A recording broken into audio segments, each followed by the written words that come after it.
Bernie Sanders has an appearance on The View.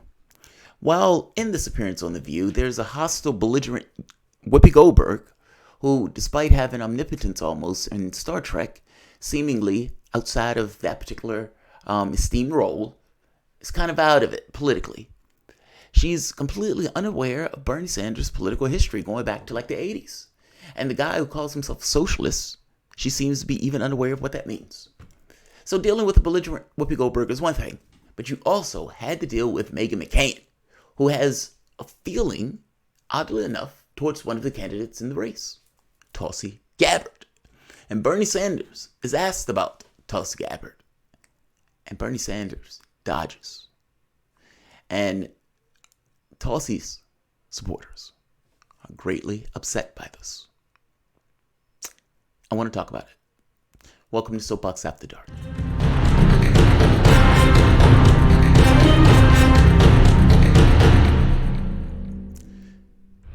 My name is Jamarl Thomas. This is the Progressive Soapbox. We might as well say Soapbox After Dark. I don't know what time it is. It's late, however. Yes, it's after 8. If you guys enjoy this content, you find yourself coming back here often, please like, share, and of course, subscribe to this channel. We are growing, and this channel is literally brought to you by you. All of these videos, for the most part, start off as being demonetized. At what point, sometimes they bring it on, sometimes they don't, but it is arbitrary. And so when I say it's brought to you by you, I mean that in real terms. We are, 3 days off, in 79 years from the start of World War II. The Hitler rolls into Poland, at which point, triggers. We are at war. Initially starts off as a phony war, but eventually it gets off into real terms. Hitler the German military overruns France and Britain. They were busted. In fact, you could have almost ended the war right there because that's how busted they were.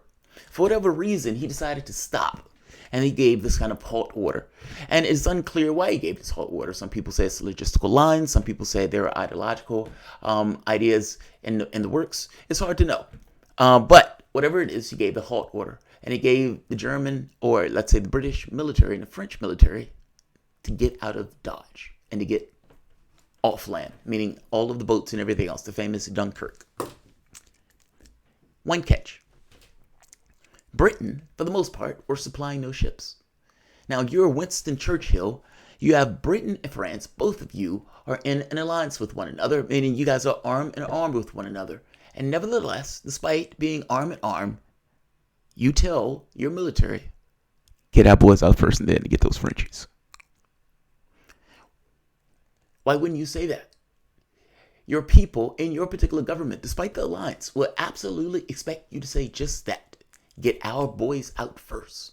And then, if you have any other room, get those Frenchies out. And that's what they did. It goes further. When the French government collapses, Winston Churchill turns around and sinks multiple ships with hands on deck, meaning kills French soldiers at the point where those ships could not be used against the British military. My point is this. People are going to look at what I am about to say right here, and they're going to say, he is saying, get your boys out first. That you're going to take Sanders' side on this just because you're supporting Sanders. I would say that I've been absolutely, entirely honest with you this entire way through. My support has been for Sanders. That is the horse I'm riding. I see no reason to abandon somebody who's been on a particular course for the last 30, 40 years, and that is now going to culminate potentially into him winning the presidency and the election. He's a fixed quantity. It's a quantity for the most part that I know. I like Tulsi. I like her platform. I like the interesting way to which she engages politics. But of course, between the two, Sanders is my guy. Now, a situation arises. Sanders dodges a question. And that's exactly what takes place. Just is what it is. He's asked the question about standing up for Tulsi Gabbard by Meghan McCain. Sanders touches on it gently and then gracefully moves away from that question, answering it in a way that wasn't necessarily intended. Now, nothing that he said is technically wrong, But again, sometimes the technicalities of an answer kind of belie a larger contextual point that was being made in the way the question was being asked, that the technicality is entirely gracefully ignoring. That is what is taking place here right now.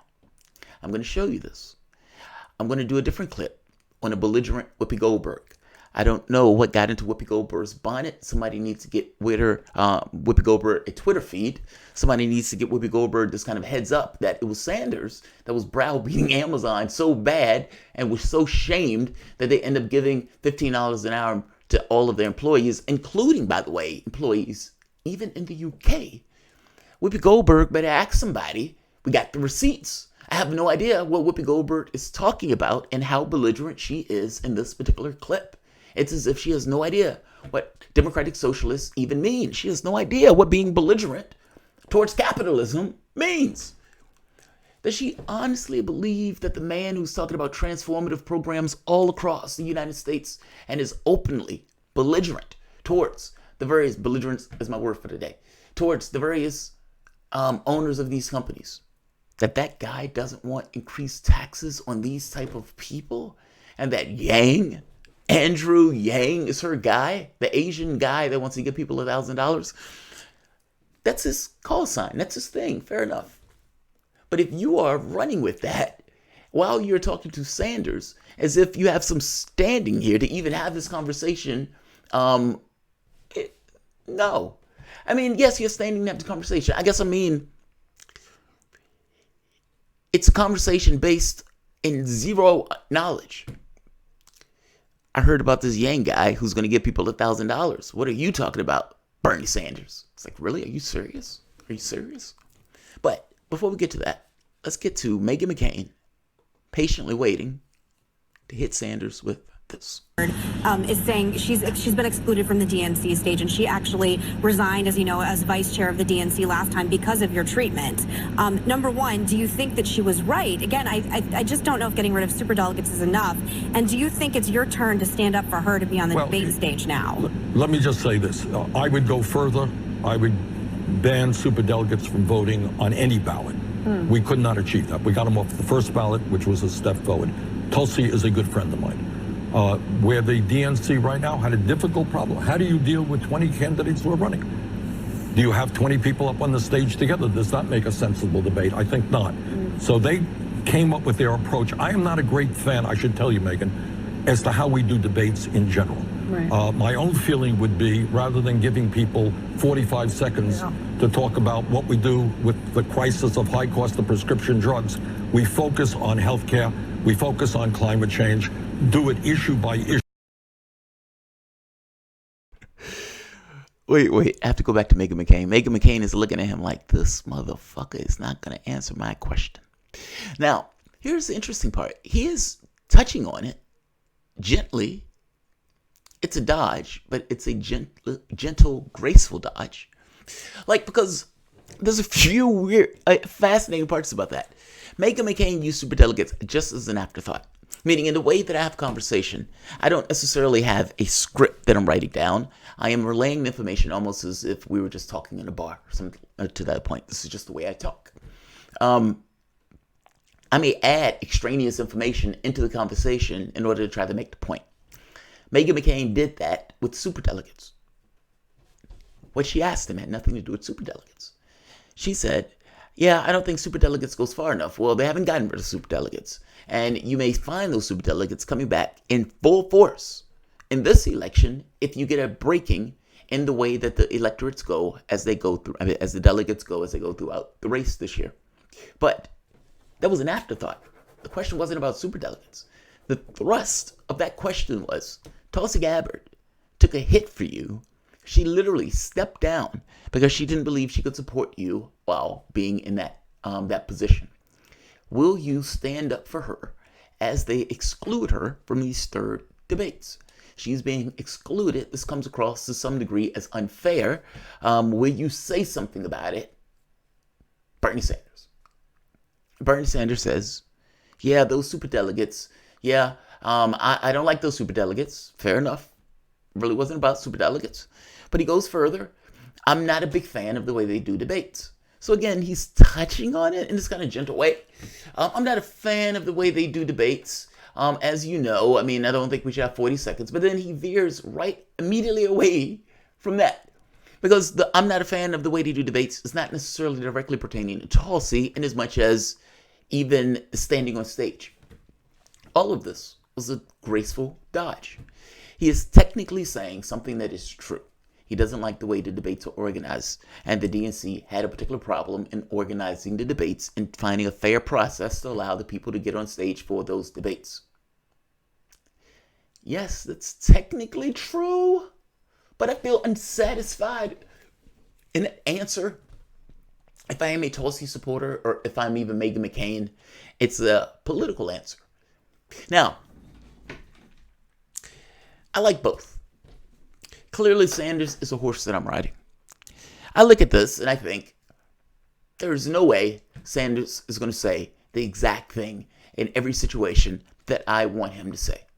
And I suppose that he could have said something like, look, I am not a big fan of the way they do these debates. And the DNC had a certain problem in regards to how people were going to get on the debate stage. However, Tulsi, in multiple polls that are excluded arbitrarily by the DNC, she meets the qualifications. And left up to me, yeah, she should be in the debates. Now the question becomes, what's the consequence of that? And I got to be honest, I don't think there is one. I don't think it budges anything at all, nor do I think there's any kind of backlash in him saying so. By the same token, does he need to say that? Now, I'm a Sanders supporter, ultimately. And so I'm going to look at this situation and I'm going to think, yes, but I'm not overtly bothered by it per se. Tulsi Gabbard supporter will look at that and say, what the fuck? That's a big deal. She stood up for you. You need to stand up for her. And to some degree, I agree with that, which is kind of why I'm showing this video and why I'm casting it in the position of a dodge, because that literally is a dodge. But if I'm being honestly, if I'm overtly bothered by it, I gotta be honest, I can't say that I particularly am. If you want to say that's some degree that I'm biased, fair enough. I mean, look, everybody has the thing that they want in this race. I want Sanders to win.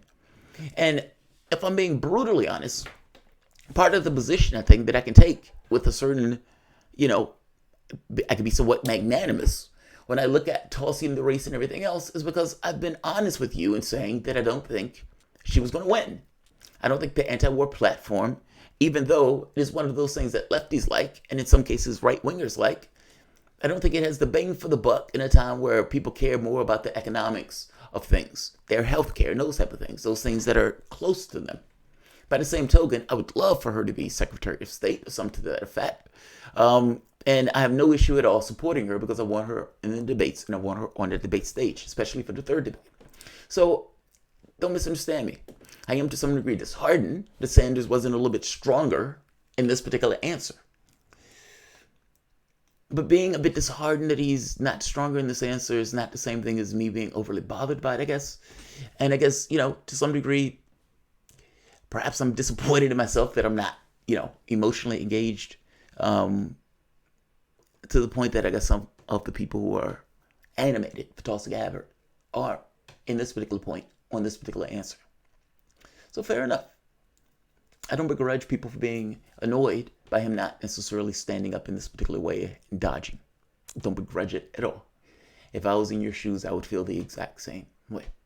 So it's not that I think it's unfair to hit him on this if you are somebody who supports Gabbard.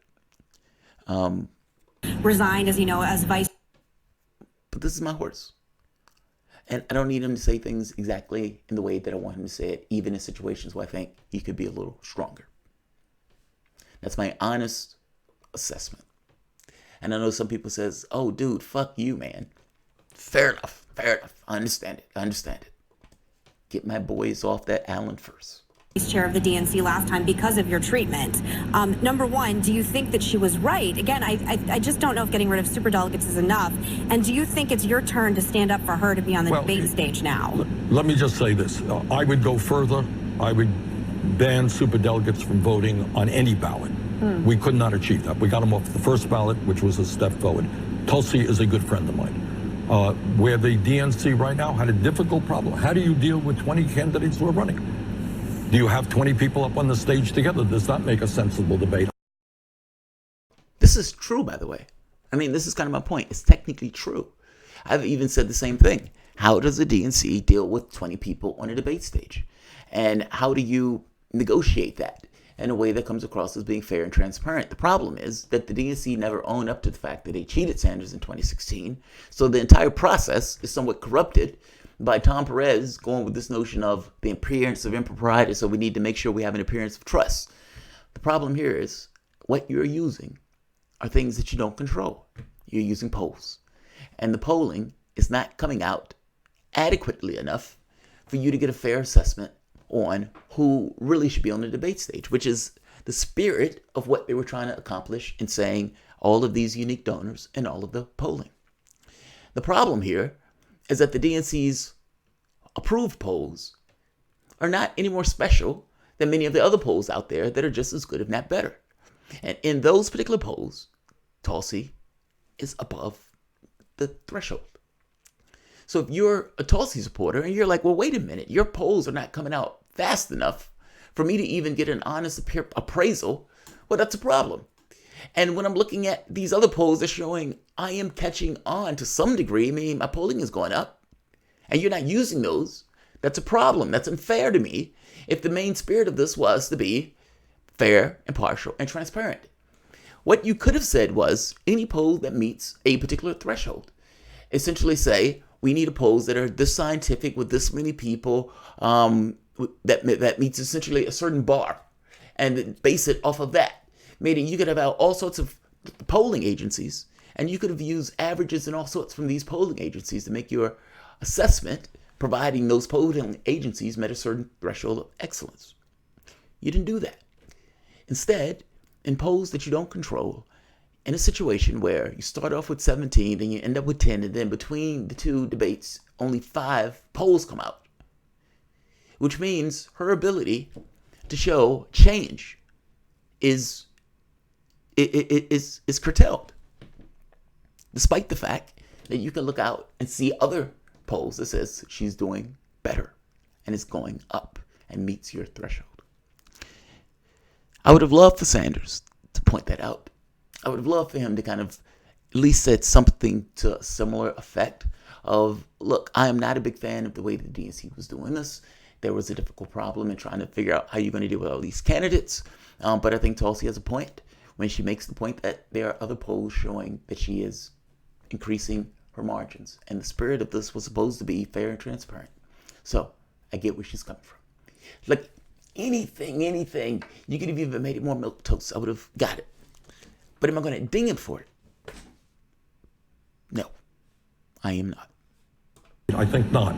So they came up with their approach. I am not a great fan, I should tell you, Meghan, as to how we do debates in general. Right. My own feeling would be, rather than giving people 45 seconds to talk about what we do with the crisis of high cost of prescription drugs, we focus on healthcare, we focus on climate change, do it issue by issue, rather than trying to deal with 50 different issues in a short period of time. Elegant dodge. A question that is asked about, will you stand up for Tulsi Gabbard, ends up on, we need to have debates in a different way in this country, and I think we need to have something better than just a few seconds per person in these particular debates. Next question. Technically true, Bernie Sanders.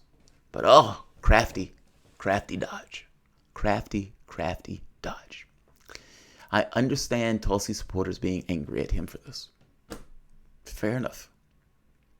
But at the same point, you should understand with me not necessarily overly hitting him for it.